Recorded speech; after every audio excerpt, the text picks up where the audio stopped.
Bonjour tout le monde. Aujourd'hui, je vais vous faire un petit récap de mes brocantes que j'ai pu faire hier.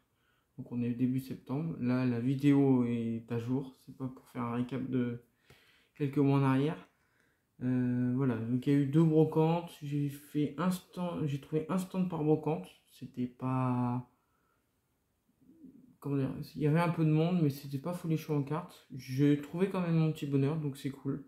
Donc je vais pas trop traîner là-dessus. Donc voilà, première brocante, je suis arrivé à 7h30. Les exposants arrivaient juste.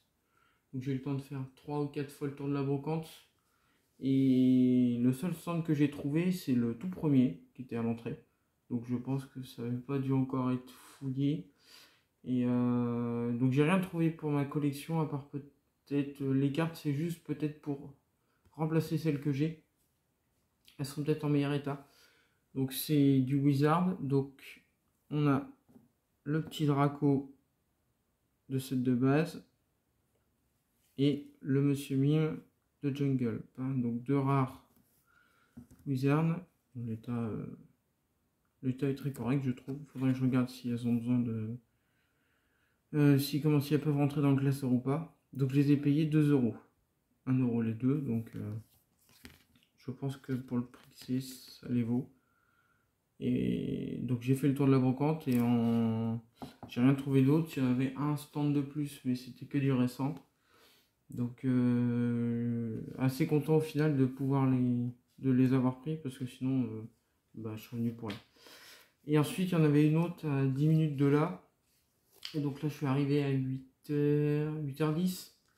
Donc je me suis dit bon ça m'étonnerait qu'il y ait grand chose. Et il y avait un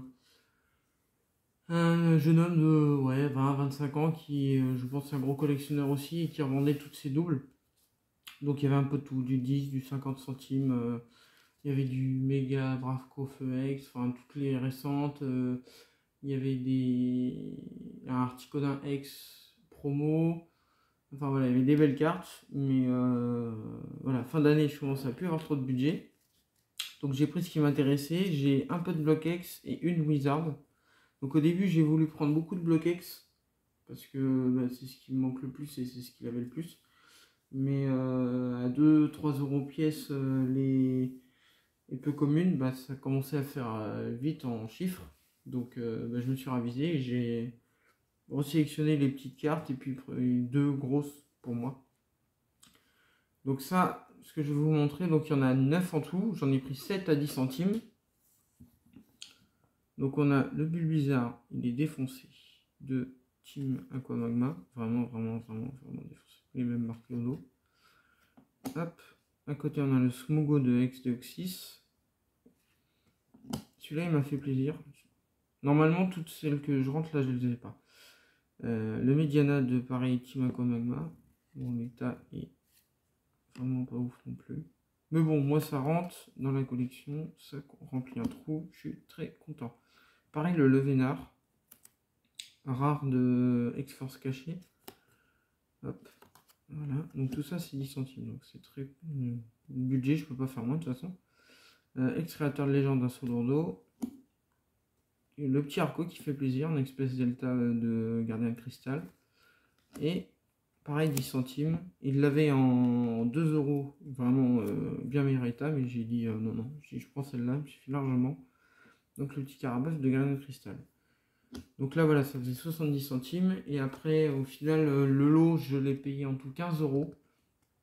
Parce que j'avais deux cartes qui en valaient la peine, je pense. Donc la première, donc il avait beaucoup de top loader.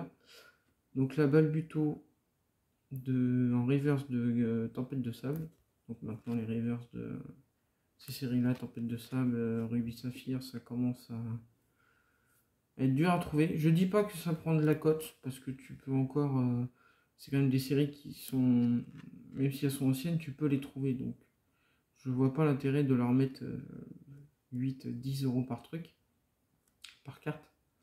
Donc, mais elle a fait plaisir d'être là. Et celle qui du coup a fait augmenter le lot, je pense, je sais son prix. Les top planeurs, c'est un peu pratique. Hop, la petite Staros en rare de Neo Discovery. Si je ne m'abuse, ça va être Discovery. Voilà, il était affiché à 12. Donc j'ai regardé, c'est à peu près de toute façon ça, dans l'état qu'elle est, je pense que c'est ça peut être entre 10, entre 9 et 12-13 euros. Donc le fait de l'avoir rentré avec celle-ci, je pense que bon, le petit lot à côté il vaut pas grand chose, mais ces deux cartes là, je pense qu'elles valent 15, je pense qu'elles valent 15 euros. C'est pour de la brocante, je trouve ça un peu cher, mais bon, quand je tombe dessus, je préfère les acheter plutôt que de devoir après les acheter sur internet pour quasiment le même prix et payer les frais de port. Donc voilà, donc 17 euros pour le budget des brocantes de dimanche. Donc voilà, c'était pas des grosses trouvailles, mais ça fait plaisir de trouver des cartes et de pouvoir compléter la collection. Donc je vais vous faire, là c'est petite session, un tournage de vidéo. Et je vais vous faire un petit récap des plus grosses cartes que j'ai pu rentrer en 2022. Parce que j'avais pas fait de vidéo et là j'ai bien envie de m'y remettre un peu. Donc il y aura 2-3 vidéos sur des récaps 2022-2023. Voilà. Bon bah j'espère que vous de votre côté ça aura été des belles trouvailles et à plus tard. Salut!